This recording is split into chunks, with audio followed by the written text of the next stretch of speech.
everyone. Welcome to another great episode of the Urban Wine Podcast. I'm your host, Fotios, and with me always, the wonderful Claudia Linksman. You said it right. Excellent. Thank you. And Claudia, as always, such great episodes, some fun, interesting circumstances with our guests, wines that we drink, wines that we love. But more importantly, we have a very special guest with us. Tell us what's going on today in this episode. I'm saying the winery name. You just practiced it for five times. Alessandro. We have Alessandro here with Vallepicciola. Vallepicciola. Italian course is going to be next on our to-do list. Well, as we said, we're going to learn more Italian, right? Exactly. We'll get better. But again, thank you very much for joining us. It's an honor to have you here. We've learned lots and lots about your property, your wines. We're going to have some of your wines as well. But I think it's important to start to tell us about this journey in this wonderful property and where it all began. I think first and foremost, if we could, I'd love to hear a little bit about who you are, your connection to the winery, and your history in the wine business, and then we can dive into the story. Okay, so first of all, buongiorno, everyone, and I'm super happy and honored to be here with you today. And my name is Alessandro Cellai, just to be precise. Cellai. And I am in the wine business since I was 5 years old. It's a long story because I had the fortune and the privilege to have my uncle very connected with the wine, and my uncle was a Catholic priest, and it was very common at the time of 70s to have a church and a little around vineyards to make the wine for the community. So it was almost normal that the priest was also a kind of a winemaker. So, and as a little boy, I was very curious, and I spent many of my free time with him, and he teach me a lot. And at between 6 and 7 years old, he gave me the opportunity to make my first own wine. Oh. So he gave me a box of grapes and said, "Oh, you're ready to make your own wine." I'm sorry, at what age? Between 6 and 7. That's amazing. Obviously, yes. Of course, at 6 and 7. Wow. Yeah. Fascinating. Yeah. And then I still have some bottle of that From was, back then. yes, exactly. Some was exploded, of course, because the But you didn't bring any the of that with you situation today. of and it was not like today. So the fermentation was not really finished for some bottles, and some was exploded. But I have a few still there, and Okay. I preserve as Wow. an icon of my That's career. So the first vintage wasn't perfect at age 6. That's fair. Absolutely. And so since that moment, my idea was to be a winemaker. And in fact, I did the school of a winemaker. I was graduated in chemistry, and I had another fortune in my life that I had the opportunity to meet Giacomo Takis during my college. Giacomo Takis is and was, unfortunately, he's passed away a few years ago, and was the most important winemaker of Italy for sure, for all time, but I think also in the world is Legend. considered a legend. He was the inventor of Sassicaia, Tignanello, winemaker for Antinori family for over 12 years, San Leonardo, all the wines from Sicily, all the wines from Sardinia are coming from his genius. So he was a true legend in the wine industry. And I had the fortune to pass with him 25 of my years.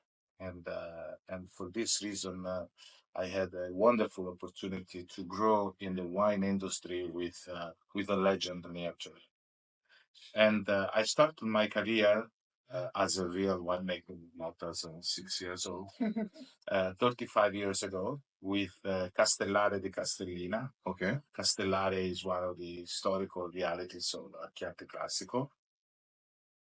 And I had a wonderful opportunity because the project was developed also in Maremma, in the southwest part of Tuscany, and also in Sicily. I had the opportunity to make a very important career there. And after 27 years of that beautiful career, I decided to modify my level of connection with Castellare, passing from a general manager and winemaker and president of the company to a consultant. So I became a consultant for Castellare, but at the same time, I took this wonderful project as my full control. In fact, in Vallepicciola, the right name is my position is general manager and winemaker. And this is a fantastic project. This is located in the southwest part of Chianti Classico. Chianti Classico is it's a very prestigious area in the heart of Tuscany. Yes.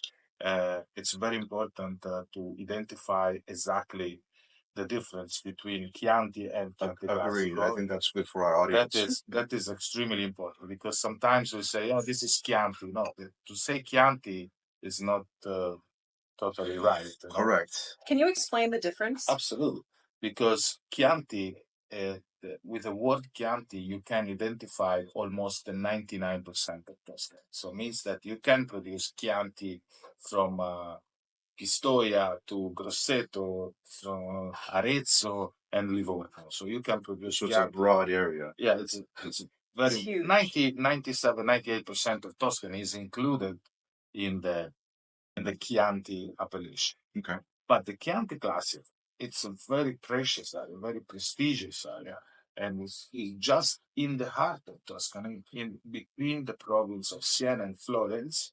That is the area of Chianti Classic. And Vallepicciola is located at the southern part of Chianti Classico, very close to Montalcino, and very close to Siena.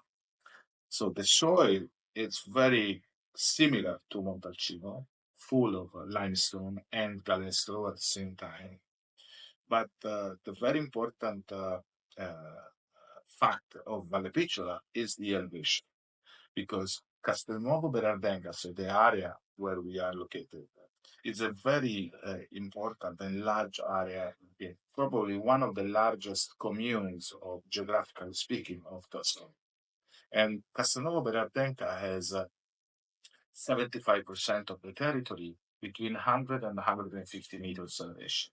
And just a few found in the territory with a very high level of elevation. And Vallepicciola is located exactly at the highest level of elevation, between 4 and 500 meters. And that is make a huge difference because we can get texture, power, structure in the wine due to the soil, but at the same time, freshness, elegance, and beautiful drinkability due to the elevation. So all the elements are lining up here. You have every single element. Absolutely.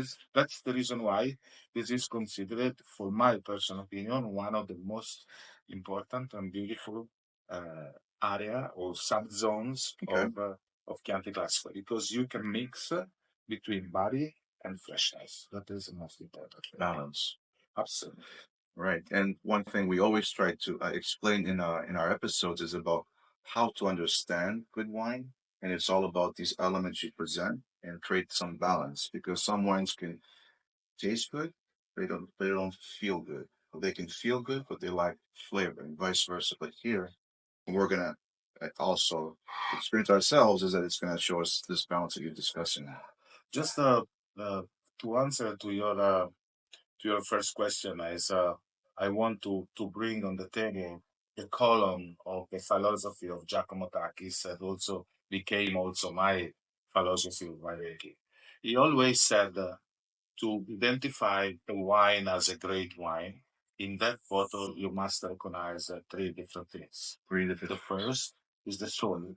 So the consumer has to recognize where the wine is made. So it's from Tuscany, it's from this area, from another area, from France, from Germany, from all of them. But the second thing is you must recognize the grape. So you, in the bottle, the sensitivity of the winemaker must be very high to bring character of the grape into the bottle. And the third, very important aspect, that in the wine you must recognize the soul of winemaker. That is the soul. I love that. right? That is extremely the three column of Giacomo Tappi's philosophy of winemaking. This speaks to something we've talked about a lot with younger generations not knowing much about wine or gravitating towards other products like RTDs, white bars, etc. And what we really want to sell and help people understand, especially younger consumers, is that there's a lot of romance and nature that's involved in wine. And those 3 points that you just said, that says everything as to why you would choose wine over a different category. It really comes from a time and a place and a personality, a winemaker. Right. And there's always a story behind every bottle. Yeah. Right. And another very important value of Vallepicciola is the sustainability. And all of our bottles are reporting on the back label the certification of sustainability. We are one of the few wineries to get for this very important certification because it's very hard to get this kind of This certification, Alessandro, is not just because some of the certifications that consumers will look for is obviously certified organic, but sustainability is also a whole different level, right?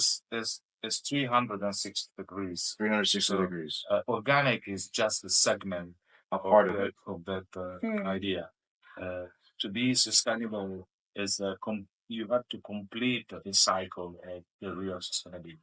That's what means that first of all, you have to use tractor and machines with less consumption of gasoline or that costly electric. Okay. That is first. More than 70% of your consumption of electricity must be produced by your own solar panel or other source of wind production. Yeah. Okay. And then another very important aspect to get this certification is the recycling of water. The recycling of water is very, very important. That in the property, even a sip of water cannot be disappear. Okay. Because in fact, also the water we use to clean the cellar, to clean the barrel, it's totally repurified, and the water became again drinkable. Drinkable. Oh wow! So those practices happen on the property. Absolutely. How do you purify it again? There is a special machine. It's a kind of filter that is a very, very high technology filter. Wow. And the water was passing through and became again drinkable. Okay. Wow. That is extremely wow. And also the material. The material to build the cellar must be sustainable. In fact, if you come to Vallepicciola and you can see all over part of wood, part of the barrels, they use it, and now are part of the furniture of the cellar. That is extremely. Okay. And there are between 20 and 25 wineries in Italy to get this very in high Italy certification. And of course, part of the certification is to respect the environment. Of course. So, with no pesticide, no herbicide, and very paying very attention to the respect of the environment. So this sustainable certification currently are only held by 25 wineries. And how many wineries would you say are in Italy at the moment, as a rough number? In Italy? In general? 1,000? A few. In Italy? It's well, I'm just trying to make a point because right, but thousands, right? Thousands, right? 70,000 and more. Okay, so if you think about it, out of this many thousands of wineries, there's only 25 which you have one of them. That's a very long speaks process. That's the reason why at the beginning when we were talking about the investment, this is one of the largest investment in the wine industry in Italy. This is one of the factors. And I think this would open the doors and pave the road to understanding that, there's so many consumers that are enjoying wines but not realizing what goes into wine, right? Yeah. I think one question I have in terms of sustainability is also to get an understanding is that to be certified sustainable in Italy is not the same in the US or other countries. Is that true that definition varies depending on where your winery is located? I think that the concept, I honestly, I don't know the certification rules of sustainability in the United States. This is a true fact. But I think the concept has to be the same. It's similar, yeah. Because Right. otherwise, I'm sure the sustainability details might- is sustainability. So the company has to sustain themselves. Agreed. Yeah. I mean, you're right, Claudia. I'm sure every part of the world has its own approach, but I think the overall concept has to identify the key canons and elements of sustainability. I just don't see anybody else purifying their own water. That's what I find to be really impressive. Well, maybe they will after this episode. I know, yeah. That is one of the key points for the certification of Viva. That is the certification with Can we speak of?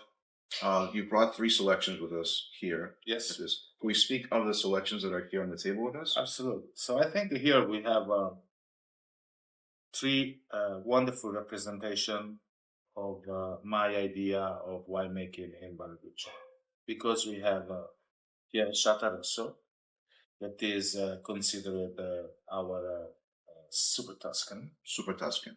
And the Pievasciata. Alessandro, if I can stop you right there for a second. You just mentioned a key word. We've discussed this word plenty of times. Super Tuscan. Yeah. Which is a term that's being used often here. But is it used also in Italy? Yeah, absolutely. Okay. Absolutely. And is there something that we can speak up to the audience that makes it understand what a super Tuscan is? That is a good question. First of all, to identify super Toscan, it's very important to know that it's not an official classification. Non-official classification. Okay. So super Toscan became a common use in the beginning of 70s, middle of 70s, something like that. When then in the approach, the production in Tuscany was in 2 different lines, or Chianti Classico, Brunello di Montalcino, Nobile di Montepulciano. So the wines inside of a classification, appellation, or Vino da Tavola. Okay. That was the only 2 possibilities that the producer at that time had to produce wine. But one day, when in the beginning of 70s, when first important approach of Italian wines will arrive in United States, some of the journalists, very important journalists of United States, they identified a little problem to classify top wines as a table wine, because table wine doesn't sound good. In the idea of everybody is super cheap, super not really agreed. The top wine and nothing special. No. And so the journalist decided how we can identify and we can separate the really table wine from the table wine as identification in terms of classification, but with a very high level of quality. And they classified as super Tuscan, so means the best expression from Tuscany outside of the specification. And this was brought on by a journalist. Yes, by a journalist. By journalist. Okay. And so since that moment was became as a popular use the terms of super Tuscan when we have to classify a wine outside of the appellation for different reasons, not necessarily that is outside of the appellation because it's not allowed to be in the appellation. Sure. Could be the idea of the producer who decided that this is an example. Vallepicciola Rosso is 100% Sangiovese, could be a Chianti Classico, could be a Riserva, could be a Gran Selezione, but we decided to keep outside for our idea. The same of the Sodi di San Nicolò and the other good wines I make in my career. And then, so for example, this wine is a super Tuscan in the entry level category. So now we are coming back about the description of the 3 wines. So this is in the super Tuscan in the entry level category. Entry level, what mean? That is the level that is very approachable, not only about price, but also about the drinkability. The wine has a beautiful personality, great texture, but at the same time, it's a beautiful freshness. This is a blend of 60% Cabernet Sauvignon, 20% Cabernet Franc, and 20% Sangiovese. So you have the real expression of Tuscany concentrated in the three great varietal in that bottle. But at the same time, the touch of oak, it's very light. You do 18 months, but second and third time use barrel. So no new oak in this moment, in order to leave the wine a much more drinkable, easy to understand. That sounds yummy. So upon release, it's something you can go to a store, buy, pop open. You don't have to personally age it. Yes, this is a perfect wine this is 2020. You can drink immediately right now. Great.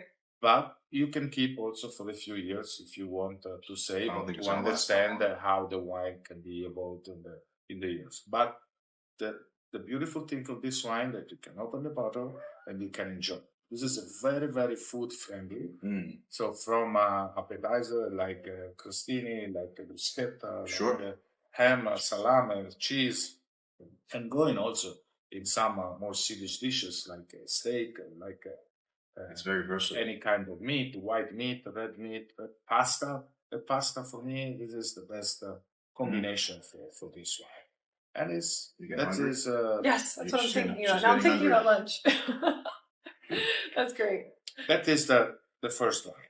The second wine is the Chianti Classico Reserva. So now we are inside of the denomination. The denomination is Chianti Classico, and the Chianti Classico is the denomination with three different levels: Chianti Classico, Chianti Classico Reserva, and Chianti Classico Gran Selezione. And the difference? The difference is Chianti Classico is the wine that the minimum requirement of aging is 12 months in the cellar before to release. That is the minimum requirement. For the Reserva is a 24 months in the cellar before to release, plus 3 months in bottle minimum before to release. 24 plus 3 months. So 24 months in barrel in the cellar. In the cellar. Doesn't matter if you use French oak, if you use concrete. The most important thing is to classify it as a Reserva. Got it. Must be 24 months in the cellar plus 3 months in bottle before to release. And this wine is 100% Sangiovese, following the regulation of the appellation of Chianti Classico. The Chianti Classico Reserva, like the Chianti Classico entry level or regular vintage, can be 80% minimum of Sangiovese, and 20% you can use many other different grape varietals. Excellent. But of course, you can use 100% Sangiovese. So, and I decided to use 100% Sangiovese because for me, using 100% Sangiovese is the best situation to bring the real character of the combination between soil and grape varietal. Because Sangiovese, it's a very sensitive grape varietal. It's almost like a Pinot Noir. Interesting. And if you touch the Sangiovese with 10 or 15 or 20% of Merlot, Cabernet Franc, Cabernet Sauvignon, you modify completely the style of the wine and the flavor profile, the approach and the taste. So you have a different wine. I see. So, can I ask, how does the winery sustainability affect the flavor profile or the results of the wine? I think it's not a real. This is a good question.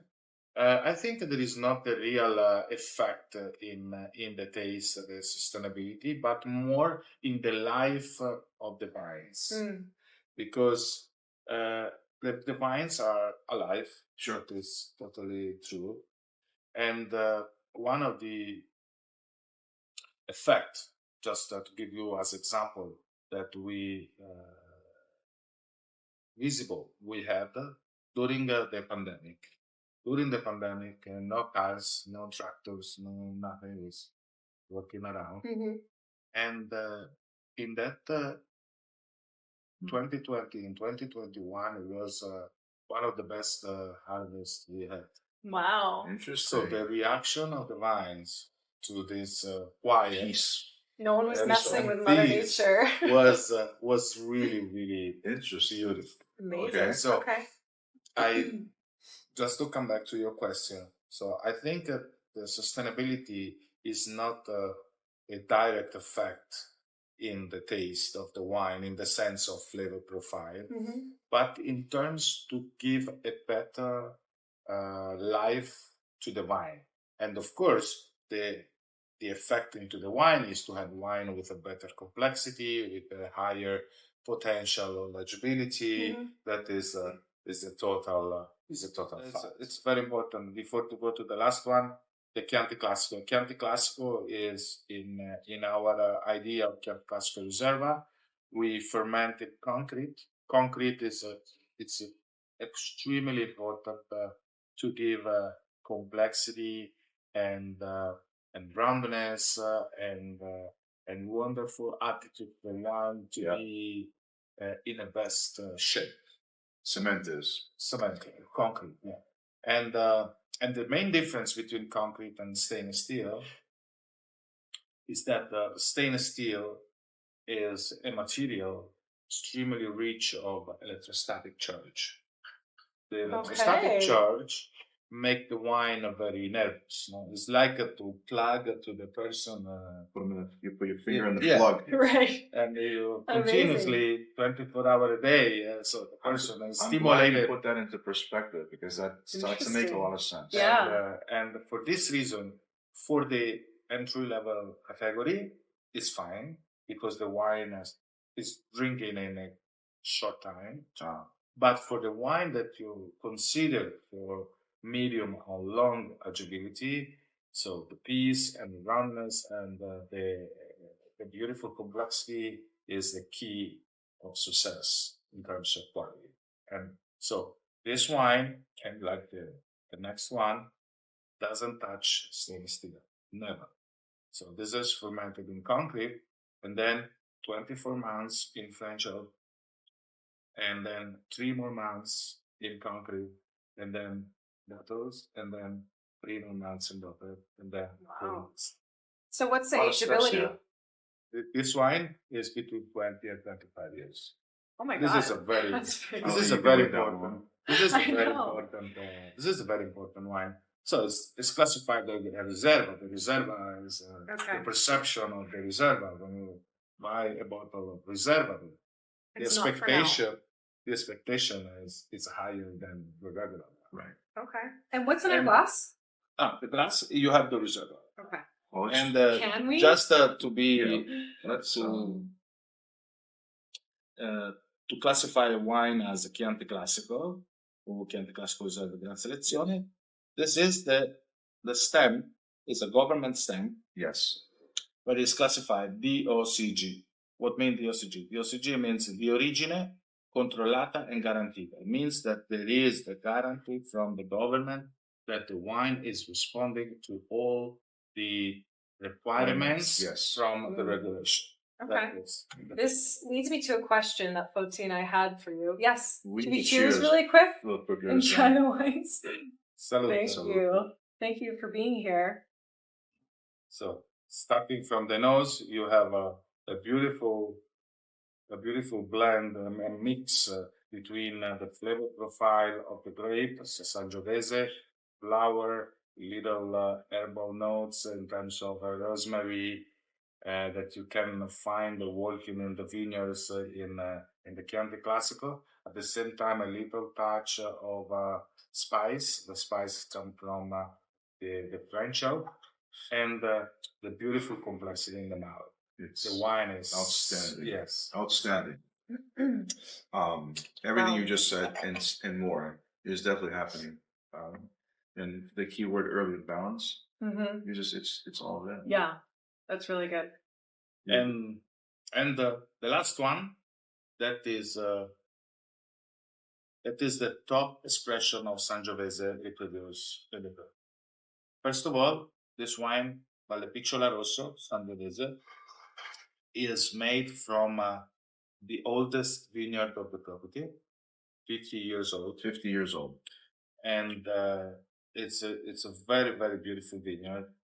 and we do a very important level of selection of the grapes. Okay. We don't cut the cluster, but we go and pick individually berry by berry. Off the vine. Yes. So the cluster stays on the vine. Absolutely. When you're picking it up. In order to make sure that all the perfection, and in terms of color, in terms of size, in terms of weight, in terms of maturity, in terms of sugar level, must be Speak about being hands-on. I mean, I don't think I've ever come across a approach this way where you just go right off of the cluster. Yeah. that is a very important. We have a very selected team of people that every vintage they do the same job.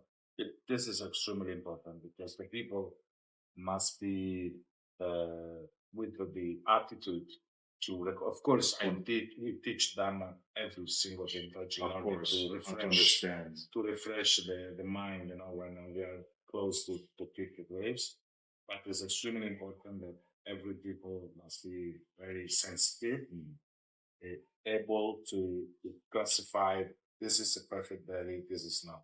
Okay. Of course, in the cellar, after this selection, we do another selection. We have one of the 4 optic selector available in Italy. It's a huge machine, and it's a machine where all the berries are running through this machine, and there is a camera that identifies exactly the weight, color, and the size of each berry. And if it's not responding to our selection that we Sure. did in the Wow. computer, they put us aside. Look at that.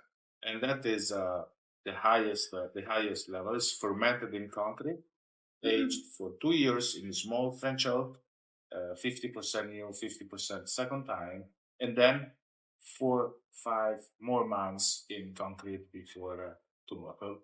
This is totally unfiltered and no fine, in order to preserve what Mother Nature gave us Unfiltered. as a generous gift. I can't keep the glass down. Sorry.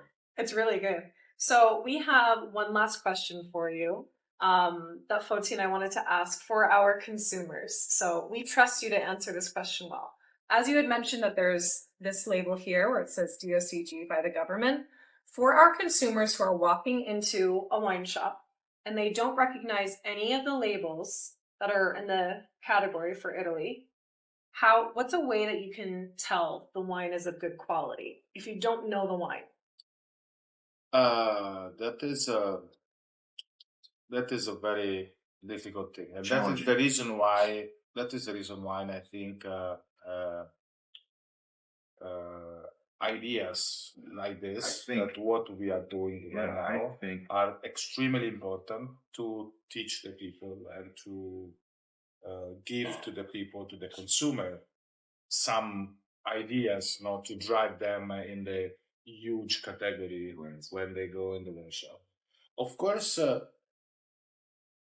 to see this label is a guarantee that they have the guarantee from the government that the wine was verified and the wine responds to the appellation, but is not all. So there are some other parameters to understand if the wine is good or not. I think my suggestion is now there are a lot of opportunities for the consumer to make online courses about winemaking, or online courses about sommelier. So they can get a few important information to drive them around the choice. So, for example, another thing I can provide. Yes. When you see in a part of the bottle that there is produced and bottled. In some wines there is only bottled. I see. So that is another little information that you can identify, that if it's produced and bottled, means that the wine is 100% made from that product. Okay. So no wine arrived from a different producer, no grapes arrived from different producers. So it's a state produced. Okay. This is a little signal that All right. there is That's a good attention, there is attitude to the property to make the entire production in the bottle. So if a winery bought grapes from another winery, they can't say that. Cannot use produced and Okay, that's a good tip.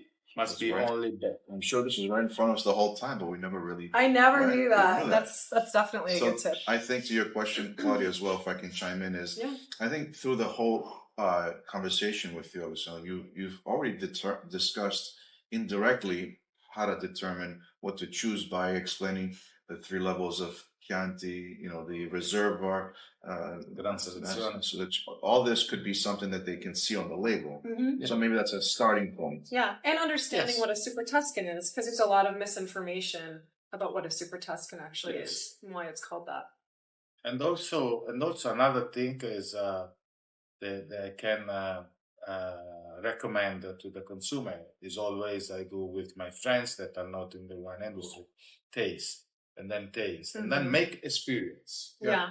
Because that is the only way to grow inside of you in terms of knowledge. Yeah. It's the only way. Because or you are a professional, or otherwise if you are in another business, so the only possibility you have to taste and say, yeah, maybe I choose this denomination, Chianti Classico. I try to, maybe I select a range of price. Sure. Right? In that range of price, I try and many different producers. Try 5. Trying to same make, price. and of course, now much more than before in the store, you have normally a professional able to drive the consumer. So try this, try that. That's the reason why with our dear distributor and importer, Boston Wine, we do a very important and massive activity to implement the knowledge of our customers. So our customers are restaurateurs and one shop, of course, directly. And then to make staff training and to make this activity of that is extremely important to let them the opportunity to pass this information to the final consumer. That is the idea of our the target of our. Right. I agree. I think that's super important, right? Yeah. Work in progress, constantly being in front of people, tasting the wine, providing experiences. Because at the end of the day, I think what's in our glass and what's in the bottle is always enjoyed with good food and good company. Absolutely. Yeah. And then also another beautiful thing is to understand which is the best food with that wine, for example. No? So then, in fact, in our education program, yes, we try to give to our customer the idea of a combination between this wine, and this wine, and the other wine. That is very, very important. And we are investing a lot in the education because I think is a very, very important part. And just to answer to your question, how we can do for the consumer to let them to choose in the right way. Excellent. Well, Alessandro, this has been first and foremost very fascinating to understand what goes on behind the scenes, what goes on at the property, your involvement in your journey into wine from 5 or 6 years old to today. Yes. I'm not going to ask you how old you are now, but this has been a pleasure. We look forward to enjoying your wines here in this market. Any last minute things that you might want to leave off with before we end this segment with you, Alessandro? Anything you want to share? No, the only thing I want to say, I really want to say the special thanks to Boston Wine and to the gentleman is behind the camera is Tony Morello. Tony Morello. Cheers to Tony. He's taking care about our wines, and we know each other since many, many years. And he's one of the greatest person I met in my life. Excellent. Thank you, Tony. Thank you, Tony. And Thank you, Claudia. This Thank is a you. great episode. Thank Both of to- you. Thank you, everyone, for watching. Stay tuned for more episodes. Ciao. Salute.